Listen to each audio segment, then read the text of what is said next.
Indonesia adalah negara dengan pemeluk agama Islam terbesar di dunia. Sebagai negara berpenduduk muslim terbesar di dunia, Indonesia menyumbang 13% populasi muslim di dunia. Sementara di luar negeri, pemeluk agama Islam menyumbang angka 87,2% atau sebanyak 229 juta jiwa dari total penduduk Indonesia yang berjumlah 263 juta jiwa. Proses terbentuknya populasi muslim terbesar di dunia ini tentunya memiliki cerita dan kisah yang menarik dan layak untuk diketahui. Sejarah masuknya Islam ke Indonesia tidak lepas daripada sejarah perdagangan dan pelayaran antar negara-negara di Asia Timur dan Barat, terkait kegiatan kerajaan Islam di bawah Bani Umayyah di bagian barat maupun kerajaan Cina zaman dinasti Tang di Asia Timur, serta kerajaan Sriwijaya di Asia Tenggara. Mengenai sejarah masuknya Islam ke Indonesia, ada berbagai versi teori yang berkembang, yakni teori Gujarat, teori Mekah, dan teori India. Nah, berikut ini adalah penjelasan mengenai teori yang berkembang.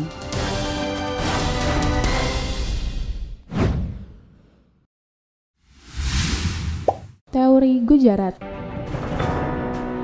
Sesuai dengan teori Gujarat, diceritakan bahwa masuknya Islam ke Nusantara pertama kali adalah pada abad ke-13 sebelum Masehi dari pedagang India Muslim. Teori ini berkembang dari Visnapel dari Universitas Leiden yang mengatakan bahwa asal-muasal Islam dari Gujarat dan Malabar. Kemudian, orang Arab bermazhab Syafi'i berimigrasi ke India dan orang Indialah yang membawanya ke Indonesia. Selain itu, Snodgrass menyatakan bahwa hubungan dagang Indonesia dan India telah lama terjalin. Kemudian, inskripsi tertua tentang Islam terdapat di Sumatera memberikan gambaran hubungan antara Sumatera dengan Gujarat. Ada juga teori Gujarat dari Mokwete di mana ia mengatakan bahwa agama Islam di tanah air berasal dari Gujarat berdasarkan bukti peninggalan artefak berupa batu nisan di Pasai, kawasan utara Sumatera pada 1428 Masehi. Bukti sejarah yang mendukung teori ini adalah batu nisan di Cambai, Gujarat, Cina, India yang memiliki kemiripan dengan batu nisan di makam Maulana Malik Ibrahim di Jawa Timur.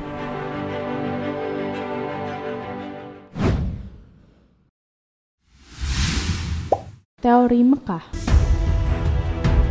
Teori Mekah ini pertama kali dicetuskan oleh Hamka dan Disnatalis Petaini ke-8 di Yogyakarta sebagai koreksi dari teori Gujarat. Dalam teori masuknya Islam ke Indonesia ini, diterangkan bahwa Arab Saudi memegang peranan yang besar. Menurut Hamka, bangsa Arab pertama kali ke Indonesia membawa agama Islam dan diikuti Persia dan Gujarat. Adapun disebutkan masuknya Islam terjadi sebelum abad ke-13 Masehi, yakni 7 Masehi atau abad pertama Hijriah. Hal ini dibuktikan dengan setelah wafatnya Rasulullah SAW pada tahun 632 Masehi, di mana kepemimpinan Islam dipegang oleh para khalifah. Di bawah kepemimpinan itu, agama Islam disebarkan lebih luas hingga ke seluruh Timur Tengah, Afrika Utara, dan Spanyol. Kemudian, di masa dinasti Umayyah, pengaruh semakin meluas hingga ke Nusantara. Menurut Arnold, bukti masuknya Islam ke Indonesia dari para pedagang Arab menyebarkan Islam ketika mereka berdagang. Hal ini juga sesuai dengan fakta pedagang Arab menjadi pemimpin permukiman di pesisir pantai Sumatera. Para pedagang Arab tersebut juga melakukan pernikahan dengan penduduk lokal sehingga agama Islam semakin menyebar di Nusantara.